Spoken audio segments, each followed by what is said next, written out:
Olá, eu sou Regina Augusto e este é o Falas Women to Watch, lugar de encontrar mulheres potentes e construir diálogos relevantes.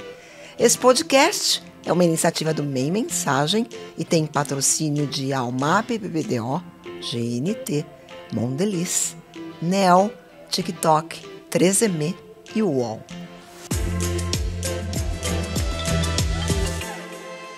Maíra Ligori é diretora de impacto e cofundadora da Think Olga e Think Eva. Jornalista publicitária, ela foi eleita uma das 100 mulheres mais inovadoras do mundo em 2017 pela BBC de Londres e no ano passado entrou na lista Game Changers do MEI Mensagem, como uma das pessoas que estão mudando o jogo do mercado da comunicação. Maíra, é um prazer te receber, muito bem-vinda ao nosso podcast Falas Women to Watch. Muito obrigada, pessoal, pelo convite. Regina, que prazer te reencontrar. Muito honrada de estar aqui com vocês hoje. Muito bom. A gente sempre começa esse papo perguntando para as nossas convidadas um pouco para contar a história do início da sua trajetória pessoal, um pouco assim, quando você era menina, como foi sua infância, sua adolescência, sua família, se você é de São Paulo. Né, como que era a menina que hoje deu origem à Maíra que a gente conhece? Ai, que presente essa pergunta. É muito bom poder revisitar algumas etapas da nossa vida, né? Eu nasci aqui em São Paulo, com 4 anos de idade, meus pais se mudaram para Atibaia, eu tenho família lá, meus avós, né, tios moravam lá, e eu tive essa chance de crescer numa cidade pequena. Na época, Atibaia tinha 30 mil habitantes, muita natureza, e eu tive esse privilégio, esse presente que meus pais nos deram, para mim e para minha irmã, a Clarissa, que é 1 ano e meio mais nova que eu, para a gente poder viver com muita liberdade, com muita leveza, muito contato com a natureza. Então, a Maíra hoje é uma Maíra que preza muito isso, que tem muita gratidão por poder ter crescido, né, e passado grande parte da infância nesse lugar, né, e com essas condições. E quando eu tinha 15 anos, eu me mudei para São Paulo, vim estudar. A educação sempre foi uma questão muito forte na minha família, assim, a gente era uma família com bastante restrição de grana, e todos os esforços que meus pais faziam eram no sentido de nos proporcionar uma educação de qualidade, né? E aí eu vim então para São Paulo, vim estudar no colégio super puxado e ao mesmo tempo descobri a cidade, né? Tudo ao mesmo tempo agora. E aí foi uma fase bem turbulenta, como qualquer adolescência, mas com esse toque extra de Maíra descobre a cidade grande.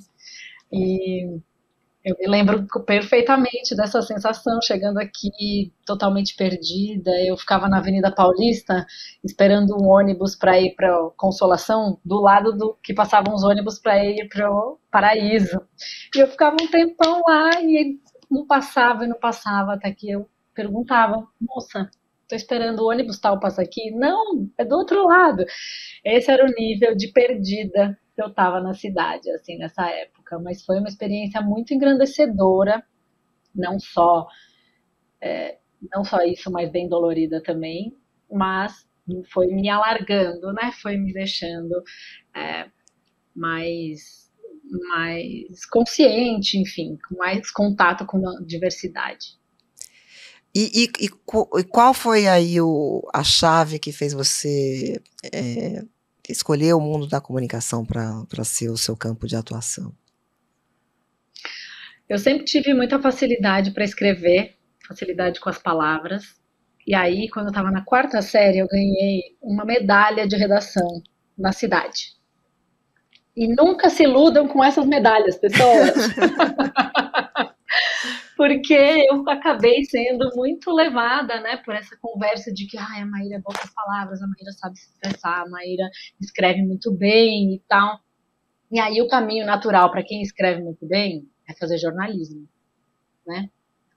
Foi quase que uma conversa, uma não conversa, já que você escreve bem, você já é de humanas, então você vai fazer jornalismo. E eu convencida de que era isso mesmo que eu tinha que fazer. Então eu fui para a faculdade e me formei jornalista. E aí é que eu comecei a entrar em contato com esse universo da comunicação de maneira mais, né, formal, estruturada. E eu tive, então, professores incríveis. Eu me formei na PUC. Como eu disse, a educação era uma grande prioridade Sim. para minha família. E aí eu tive, então, esse privilégio de poder me formar na PUC com professores muito incríveis. Muito bar também, né? Não sei É, se é do jornalismo, não é sei um se é do pacote, é jornalismo, um da pacote, publicidade. assim, né? Vem muito bar, muita cerveja, muita festa, então foi de fato uma fase muito cheia de descobertas, muito divertida, assim. E aí depois, recém-formada, eu fiquei desempregada. Eu trabalhava na época no extinto Jornal da Tarde, e houve um daqueles cortes que tem periodicamente. E eu e mais 20 pessoas fomos mandadas embora. E eu tava assim, na boca do gol para me formar. E amarguei aí um ano sem conseguir trabalho. E foi assim uma das fases mais duras da minha vida. Eu trabalhei desde sempre, né? Desde o primeiro ano de faculdade. Eu tinha muito essa responsabilidade financeira desde muito cedo. E aí acabei começando em estágios ou trabalhos que me ajudavam. Eu estudava à noite, aí eu podia fazer essas coisas durante o dia. Só que aí eu fiquei sem trabalho na véspera da formatura, assim, prestes a entregar o TCC. E aí vivi um período bem duro, bem difícil. Eu fiz muitas entrevistas, estive em muitos lugares, grandes e pequenos, até que eu tive uma oportunidade dentro do mercado de relações públicas e virei assessora de imprensa, que também é, né, um passinho para lá do jornalismo, e acabei me embrenhando aí. Trabalhei 7 anos como assessora de imprensa. Não era necessariamente a carreira que eu amava, mas foi um momento bem importante. Hoje, olhando em retrospecto, é mais fácil, né? Quando a gente olha, quando a gente está vivendo, a gente não consegue ter essa dimensão, mas olhando em retrospecto, me expandiu muito, me levou para muitos lugares, com muitos clientes. Eu atendi a moda, o universo da moda e do luxo. Então, imagina Que aquela Maíra do interior, interessante. de repente, estava metida nos lugares assim que eu não sabia nem fazer com as minhas mãos, né? Aquela situação totalmente desconfortável para mim, e me rendeu muitos machucados, muitos ralados no meio do caminho, né? Eu tive bem essa essa experiência, assim, mas que foi me dando, de novo, tudo isso foi no sentido de ir me expandindo, né, e me apresentando novos universos. E talvez uma coisa que eu consiga entender hoje sobre mim, estando mais velha, né, e olhando para trás, sobre esse meu ímpeto, né, de me jogar nas coisas, de eu não sei fazer, mas eu vou aprender, e eu me viro, eu consigo, eu faço. Uma questão muito empoderada pela educação que eu tive e também pela, né, não vou não mencionar o fato de eu ser uma mulher branca, que também me permitiu ocupar esses espaços, mesmo não vindo de uma família com, né, nome nem nada, mas eu tive essas portas abertas para mim, uma parte sim por causa do meu aspecto, né, do meu fenótipo branco. Então aí eu fui ocupando esses lugares e fui me embrenhando dentro do possível e aprendendo tudo o que eu podia em cada uma dessas etapas. E como que daí você começou a despertar para essa questão, né? Que você hoje tem um negócio de impacto social que surgiu no momento onde a discussão e a agenda da diversidade, principalmente da questão, né, de gênero, eu imagino que isso tenha sido uns 10 anos atrás, né? Eu acho que eu tinha, pelo que eu me Foi, lembro, entre 10 e 8 anos, assim. Né? Isso é uma sim. outra chave, né?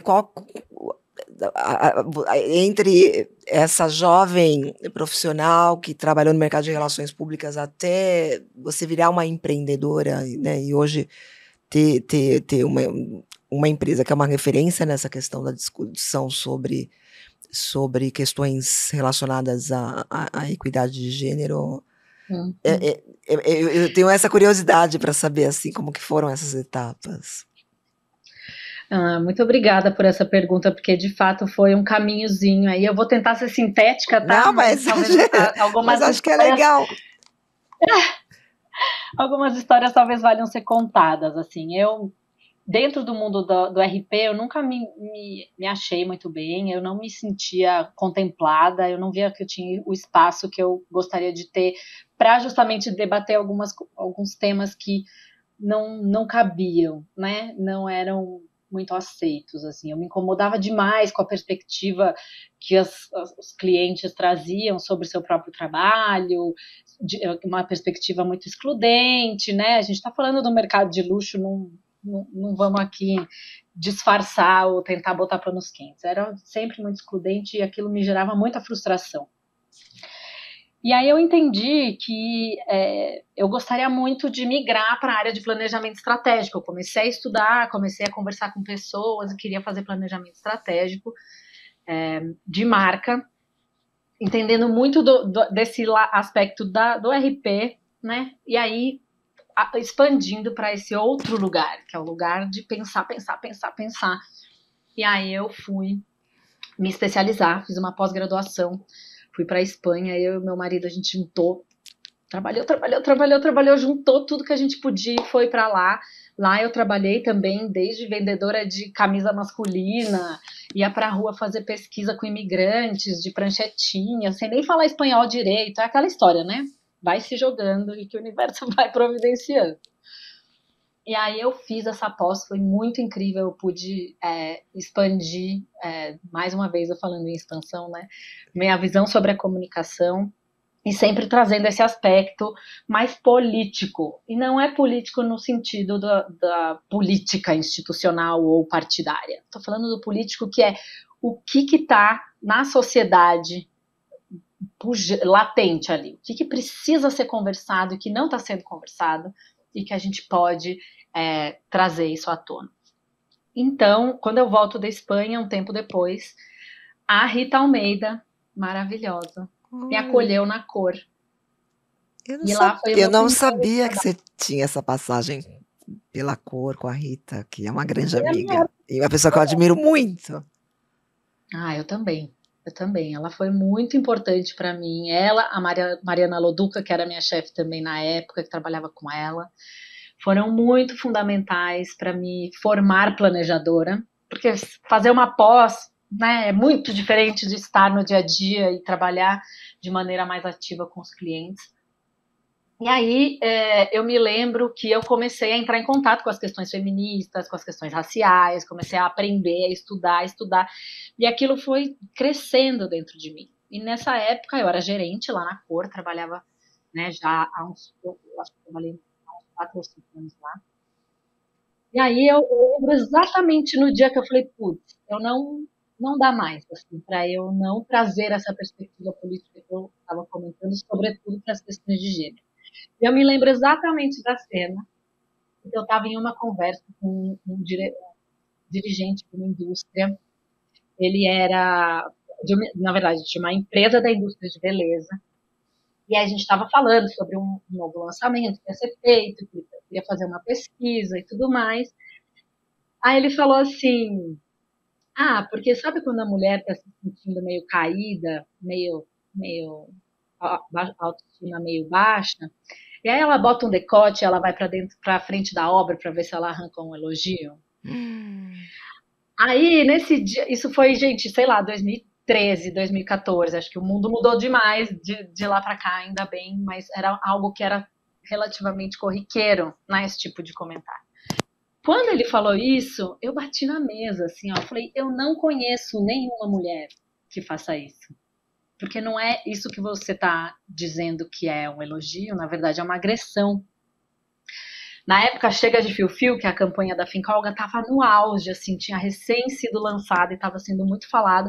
E eu muito passada com a desconexão dessa pessoa, né, desse cara, com o que estava acontecendo de debate público, de engajamento das mulheres, das pautas. E eu pensando, gente, são essas pessoas que estão tomando as decisões sobre a comunicação e os produtos que as mulheres vão consumir. E aí eu falei, não dá para eles passarem, né, ao largo desse movimento que está acontecendo, que é imenso, que é global, não é só aqui no Brasil, e que vai mudar as marcas. Não vai ter como as marcas e a comunicação passar ao largo dessa grande mudança de comportamento que está sendo convocada, né? Aí eu voltei, assim, eu lembro que eu falei isso, imediatamente eu já me né, reorganizei, do tipo, não, calma, não vou militar, porque isso não vai resolver nada. Eu lembro que eu entreguei esse projeto, e aí o dirigente da indústria falou que a proposta estava progressista demais, que ele não concordava. Para falar a verdade, ele chamou a minha recomendação estratégica de uma recomendação petista. E eu nem sou petista. Enfim, isso nem era o caso. Uhum. E aí eu falei, gente, tá muito longe, né? E a gente tinha nesse momento a Beyoncé lá fora, Sim. com um painel escrito feminista na turnê dela. A gente tinha o Me Too começando a rolar lá fora. A gente tinha a própria Chega de Fio e o primeiro assédio aqui no Brasil. Não dava, né? Tudo isso foi acontecendo e eu fui entendendo como uma necessidade de trazer essa conversa para dentro do mercado de comunicação. Então, nesse momento, você já tem a Think Olga constituída. Você está falando isso em 2014, a Think né? Olga, ela já existia antes de eu entrar, né? Ela foi fundada pela Juliana de Faria, que é uma jornalista, e que fez da Think Olga um projeto editorial, um projeto de conteúdo, e ela trazia muito essa abordagem feminista para os conteúdos.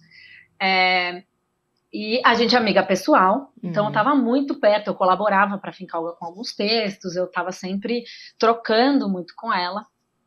E aí eu falei, ó, Ju, eu acho que a gente, como qualquer produto editorial, né, com dificuldade de monetização e de sustentabilidade financeira, e eu falei, Ju, vamos fazer uma consultoria em que a gente pega esse conhecimento que existe na Think Olga, essa visão e esses estudos todos que a gente vivia lendo, se embrenhando, fuçando, cavocando tudo. Vamos levar isso para dentro das empresas, porque as marcas vão ser amplificadoras dessa mensagem. Né? A gente vai conseguir chegar em mais gente do que o jornalismo, porque a gente tendo uma comunicação de uma grande indústria, por exemplo, a gente consegue chegar muito mais longe. E aí, pactuamos, a Nana Lima, que é a minha sócia hoje também, estava voltando da Espanha, que ela morava lá, tinha feito um MBA, e a gente falou, Nana, bora. E ela, bora. Foi muito corajosa também de, à distância, topar essa loucura. E aí a gente, então, fundou a Thinkeva. E em 2 meses eu me desliguei da Cor, me despedi da Cor, estruturamos toda a Thinkeva e descobri que estava grávida do meu primeiro filho. Olha só, é tudo junto. Meu marido fala que os problemas vienen em patotas. Os problemas vêm em grupos, em patota. Eles nunca vêm sozinhos, né? Mas nesse caso nem eram problemas, eram grandes acontecimentos. E eu fechei o olho e falei, então bora. E aí então nasceu a Thinkeva em fevereiro de 2015. Completamos agora então 8 anos de trajetória, mudando aí fazendo grandes mudanças no mercado da comunicação, com bastante respeito e bastante orgulho também. Pelo meu entendimento, a Think Olga continua sendo ali um braço institucional e de proposições mais macro, e a Thinkeva é aterrissar esse território para as marcas, é isso? E fazer planejamentos estratégicos para as marcas. E elas caminham juntas, é isso, né? Elas são hoje são organizações irmãs, né, que a gente brinca, elas dividem a mesma missão. Então, a Thinkeva sendo uma consultoria de equidade de gênero, né, ela se propõe a pautar os debates e a encontrar soluções da comunicação para que a equidade de gênero ganhe mais potência e seja mais difundida, enquanto a Fincolga ela vai pautando essas conversas na sociedade. Né? E aí elas se retroalimentam. Então, a Fincolga, por exemplo, pautou a campanha do primeiro assédio. Sim. E da Chega de Fio-Fio, para falar de assédio sexual de maneira mais ampla. A Finqueva tem um curso para empresas no combate ao assédio no trabalho. Então, a gente tem essas duas organizações colaborando de maneira orgânica. A Finqueva trazendo a sustentabilidade financeira para a Fincolga. Sim. E a Fincolga entregando todo esse conhecimento, todo esse valor e toda essa potência de comunicação com a sociedade civil que ela tem. Eu achei interessante você dar essa contextualizada, Maíra, porque a gente pensando, né, a gente está falando de praticamente essa última década, que essa agenda ela aflorou, né, globalmente, e aqui no Brasil, né, vocês foram uma das vozes que reverberaram essa pauta. E, ao mesmo tempo, a gente começa quase como, né, o pêndulo, o outro lado do pêndulo, outros movimentos, né, movimentos mais conservadores e até a polarização toda que a gente vê hoje, ligada à agenda de costumes. É muito interessante tudo isso, mas o que eu percebo que primeiro veio esse movimento né, da agenda da equidade de gênero e das mulheres como protagonistas, mas toda a agenda de diversidade também começa a ficar mais intensa e ganhar mais robustez junto, né? E aí a questão racial, aí, claro, fruto também das políticas públicas que começaram na década anterior, mas a gente tem aí uma confluência de fatores que fazem com que a agenda da diversidade hoje, né, esteja colocada e seja algo com o qual, para o mercado de comunicação, isso tem sido hoje um fator que está transformando esse mercado. Né? Ainda temos, né, muito trabalho a ser feito, mas eu acho que, no caso específico da agenda da equidade de gênero, e eu me lembro muito desse momento, né, do Chega de Fio-Fio, porque eu acho que foi aí que vocês, de fato, ganharam uma proeminência na sociedade. Que avaliação que você faz olhando para trás hoje, né, 8 anos mais ou menos disso, desse legado que vocês deixaram e dessa semente que vocês plantaram lá atrás? Eu acho que é um legado distribuído, ele não é um legado só nosso, né? Seria até pretensioso a gente tentar atribuir a Fincolga e a Finqueva essa mudança de forma tão direta assim, porque eu acho que foi uma confluência histórica até, né? De necessidade de mudança, aquela situação em que se você não vier, você será atropelado. Então, venha, né? Mude, vamos para essa nova direção. Que, como você disse, acho que começou a partir das políticas públicas que haviam sido implementadas.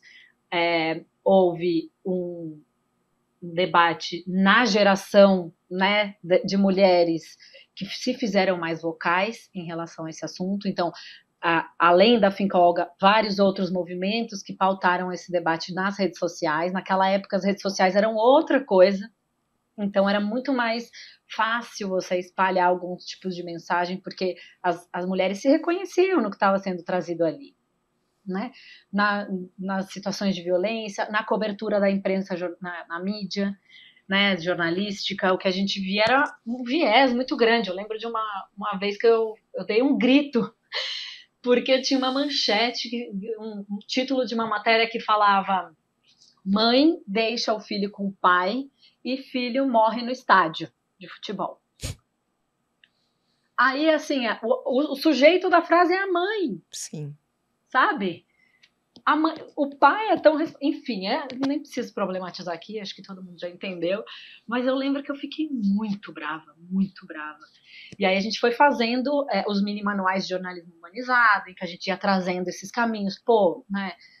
não vamos normalizar situações de assédio. Teve uma cena do Gerald Thomas agarrando uma paniquete num evento, num dos episódios do programa, de uma maneira totalmente inadequada, totalmente desrespeitosa, a menina totalmente desconfortável. E aí a gente começou a jogar luz sobre essas coisas também, né? Não vamos normalizar, não vamos achar que só porque ela é mulher e ela tá usando uma roupa curta que ele pode tocar o corpo dela ou constrangê-la dessa maneira. E as mulheres que vivem essas questões cotidianamente, naturalmente foram se engajando e foi isso crescendo. E muitas outras produtoras de conteúdo maravilhosas, feministas, né? Jamila Ribeiro, trazendo coisas incríveis. Tinha a Stephanie Ribeiro também, tem ela nas redes trazendo essa conversa, as Asmina e várias outras frentes de conteúdo. Então, eu acho que foram um desses momentos históricos em que várias forças se confluem para levar para essa transformação. E aí, quando você me pergunta do mercado de publicidade, né? Eu sinto que dentro da comunicação, pensando em redes sociais, pensando em jornalismo, foi dos que mais tardou a assumir esse processo e essa mudança. Né? Acho que a gente teve aí alguma resistência ainda do mercado e a gente teve que provar por A mais B que aquilo dava certo, que aquilo era importante e que aquilo ia cumprir com o objetivo da campanha, que é vender, né? Então, a gente teve uma sorte de poder contar com a Avon como a nossa primeira cliente. Foi no primeiro de Finkeva, que a Avon estava sendo, na época, liderada pela Rafaela Gobara e pela Samantha Almeida. E elas começaram a dialogar com a gente falou, tem um monte de coisa para fazer, tem um monte de chance.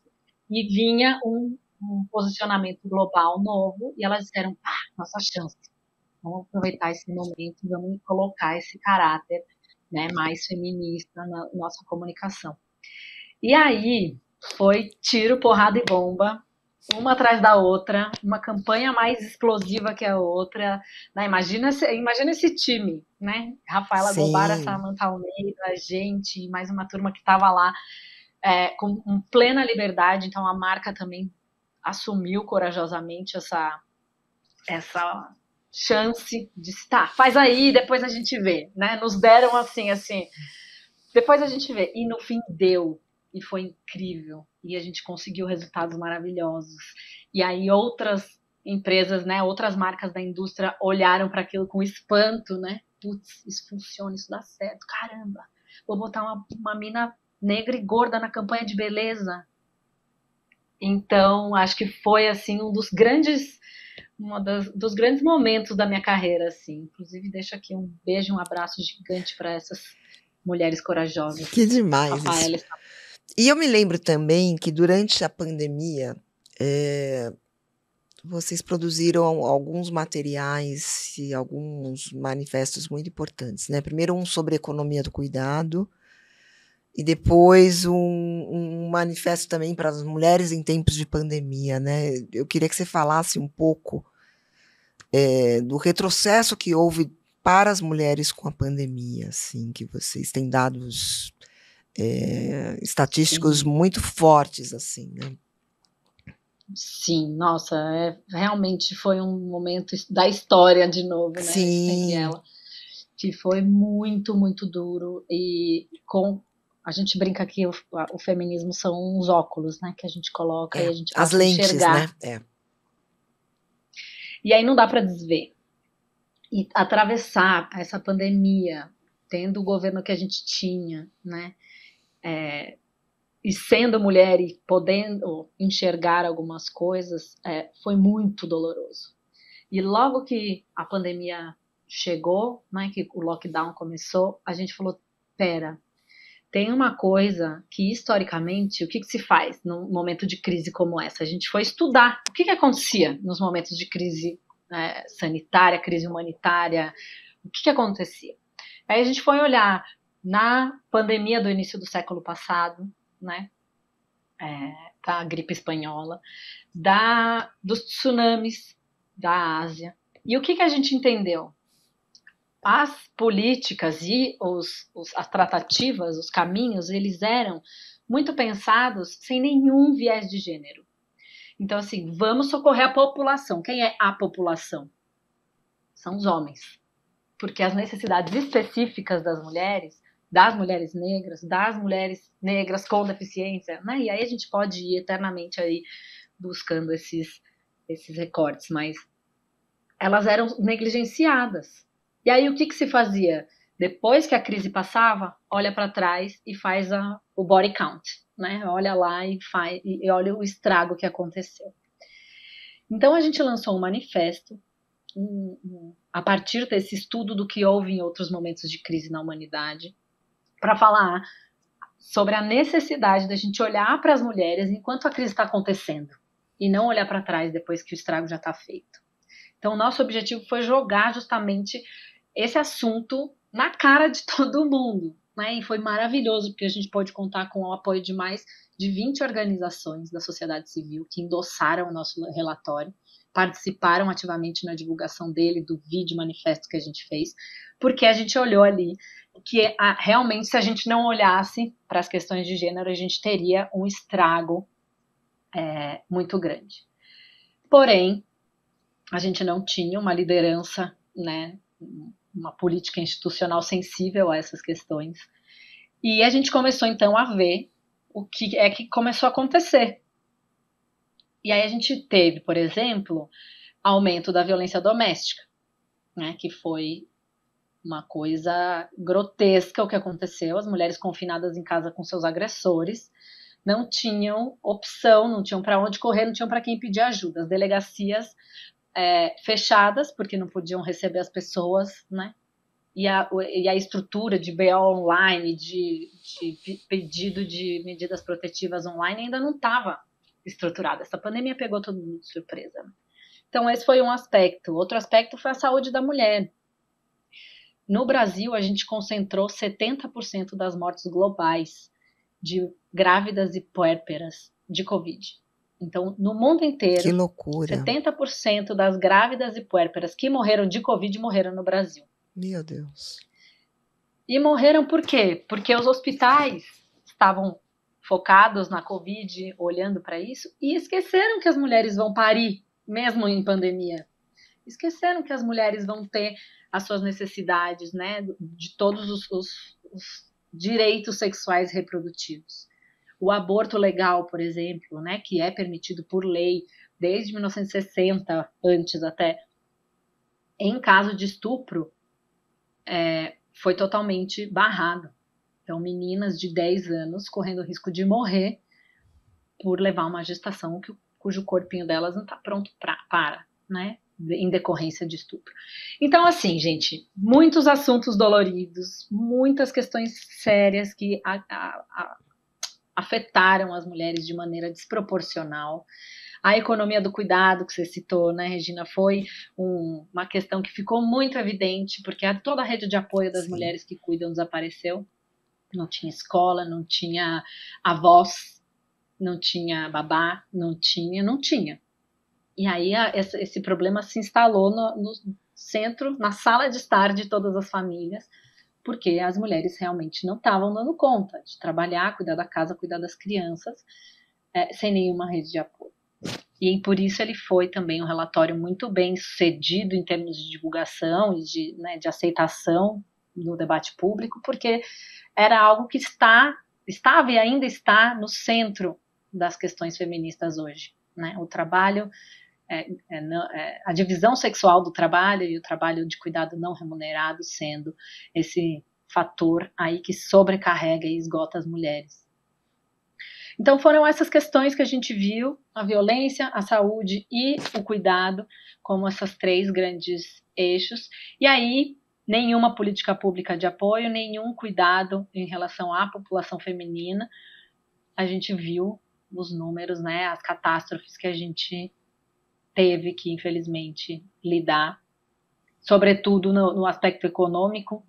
Então, agora a gente está no final da pandemia, no fim de 2021, começo de 2022, a gente tinha índices de mulheres de participação de mulheres no mercado de trabalho que são equivalentes aos anos 90. Assim, 30 anos, né, de retrocesso, né?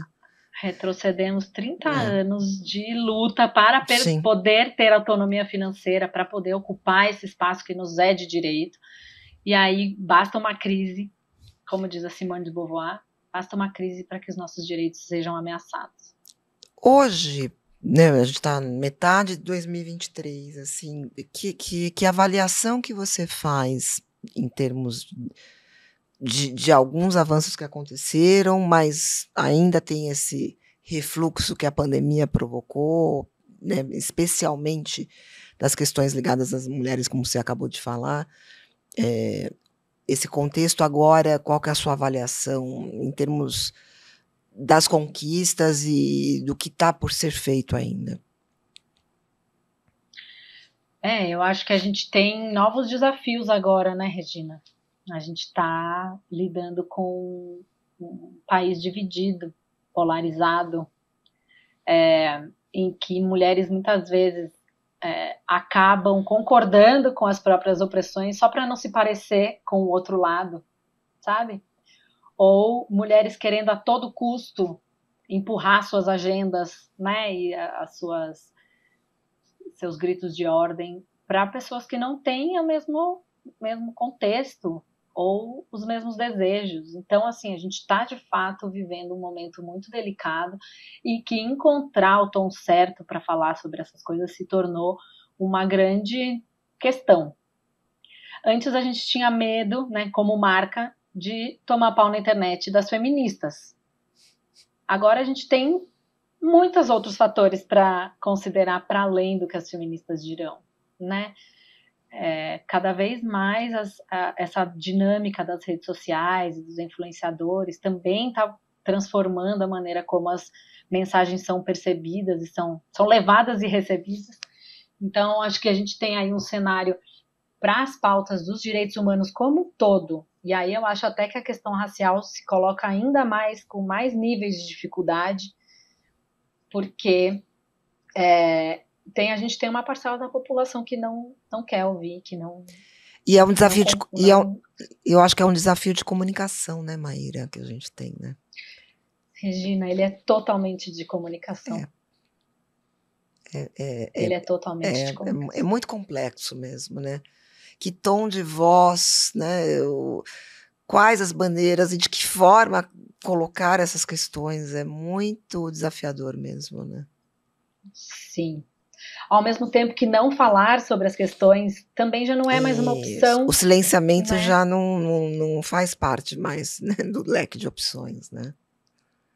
A gente viu durante a pandemia e durante os anos do governo Bolsonaro muitas marcas dando passos atrás em seus discursos. Uhum.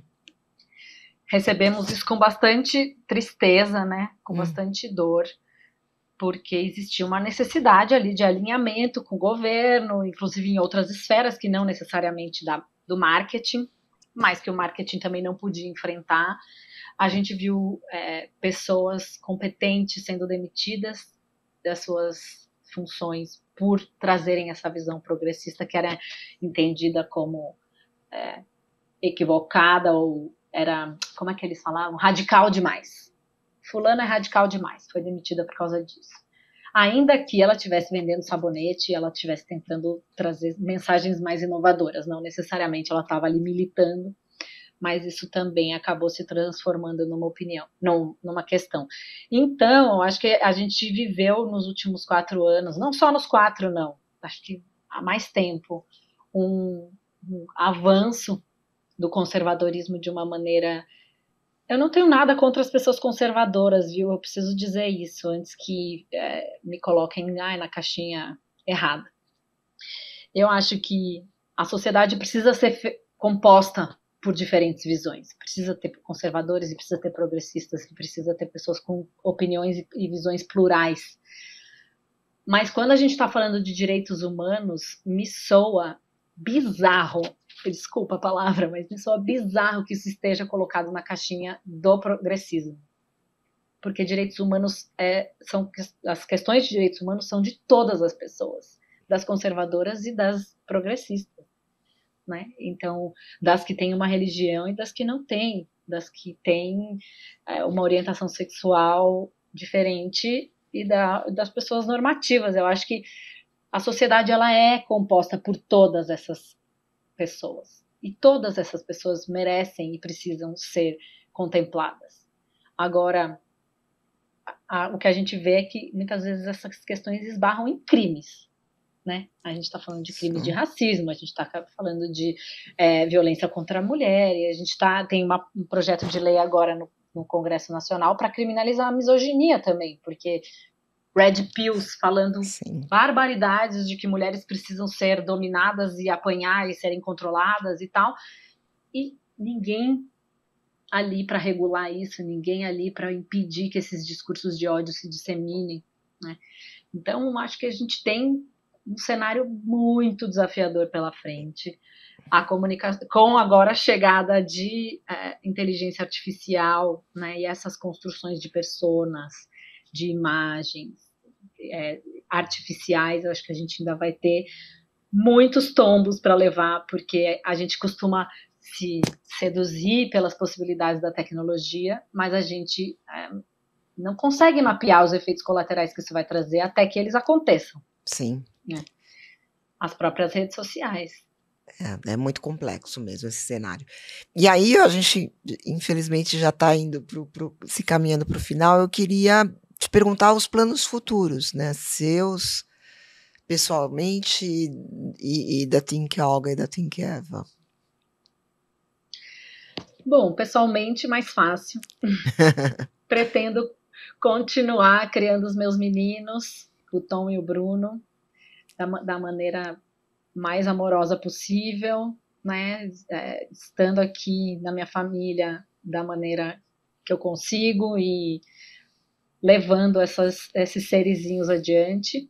E também levando as outras duas filhas meninas, Finkeva e Finkolga, adiante, né? De maneira fortalecida, estruturada, organizada, sempre, né, com esse radar atento e buscando trazer propostas. Eu acho que se tem uma coisa que a gente pode contribuir para o mundo é com propostas, com ideias, com proposições, né? Não problematização, não vitimização, mas opções de caminhos. E eu acho que nisso isso é algo que a gente sabe fazer muito bem, a gente conhece muito bem. Para Finkolga e Finkeva, eu desejo que a minha parceria com a Nana Lima, que é meu match perfeito, que a gente siga chutando umas portas, abrindo outras, que a Finkeva continue propondo essas discussões, assim como a Finkolga. E em termos de business, agora a gente está buscando realmente essa maior escalabilidade. Até hoje, todos os nossos projetos foram sempre muito customizados. E isso é algo que em parte é uma exigência, porque a natureza dos projetos com os quais a gente lida são necessariamente exigem essas metodologias mais customizadas, mas ao mesmo tempo a gente não tem a ambição de ser uma empresa enorme com dezenas de milhares de funcionários, e a gente tem muito claro que a gente quer fazer trabalhos de qualidade e ter alguns outros produtos escaláveis, né? Sobretudo desses de ampliação de consciência, de conhecimento, de levar esses dados, esses relatórios, esses reports da Finkolga adiante, né? Promover transformações culturais dentro das empresas, que é algo que a gente já vem fazendo, né? Buscando essa conscientização. A gente entende que a empresa é um pedacinho da sociedade, mas que tem regras próprias, então a gente consegue moldar, né, de uma maneira um pouco mais assertiva, e assim, por exemplo, letrar as pessoas, e sensibilizar as pessoas sobre assédio sexual e moral, sobre a economia do cuidado, sobre maternidade, parentalidade, e outros temas que vão tornar a vida de todas as pessoas melhor e mais leve, né, não só a vida das mulheres, mas de todas as pessoas. Eu acho que campo para atuação, acho que vocês têm muito mesmo, né? Eu acho que aí é encontrar mesmo esses produtos e essa questão da escalabilidade, eu acho que é um desafio mesmo para as consultorias, né? Aí, para a gente fechar, a gente tem aí um quadrinho no final que é uma brincadeira, assim. Imagina que chegasse alguém agora aqui no nosso link, uma pessoa que nunca te viu, não te conhece, e você tem que se apresentar para essa pessoa. Então, quem é a Maíra Liguori? Uau, um pitch de elevador assim, de improviso? Não é? Bora lá. A Maíra é uma mãe de 2 meninos, leonina, apaixonada por comunicação, gosta de escrever, não tem tido muito tempo, lidera 2 organizações, uma consultoria e uma ONG, trabalha um monte, gostaria de trabalhar menos? Aham. Vai conseguir? Talvez não. E é muito grata por todas as parcerias de vida que ela tem, seja de casa com o meu companheiro Ricardo, seja com a Nana, minha sócia, seja minha família, sejam os meus amigos e amigas, que eu tenho a sorte e o privilégio de ter muitos deles por perto, e continuar mudando esse mundão dentro dos meus limites e possibilidades, mas sem perder foco nessa mudança que é o mundo que a gente sonha, né? Que seja mais justo e mais igualitário para todo mundo. Que incrível. E para fechar, eu vou falar uma palavra rapidinho, você fala o que vem à sua cabeça. Um propósito. Feminismo. Um acerto. Ter fundado a Think Eva e a Think Olga. Um erro. Um erro. Ter demorado tanto para chegar nessas ideias todas. Uma certeza. Que eu quero continuar pautando essa mudança, mesmo que os comos mudem, os o quês, eles são muito fortes em mim. Uma paixão. Minha família, meio clichê, né? E para finalizar, um conselho. Conselho. Eu sou boa de conselhos, Regina. Acho que conselho que era, se fosse bom, a gente vendia, não tem essa história? Não tem. Querida. Conselhos para a gente se escutar, sempre se escutar. Ótimo. Eu estou super feliz com esse papo.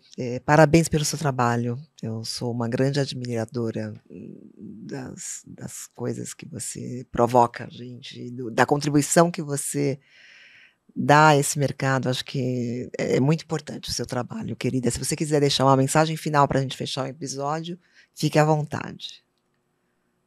Eu só quero mesmo agradecer pela chance. Acho que eu nunca tinha colocado a minha carreira assim nessa perspectiva, ordem. Né?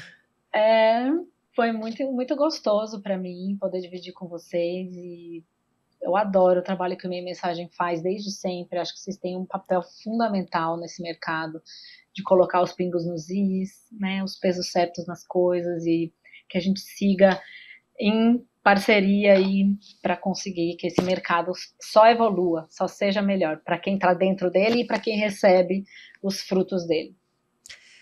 Sempre. Conta com a gente, querida. Obrigada, viu? Obrigada a você. Tchau, tchau. Tchau.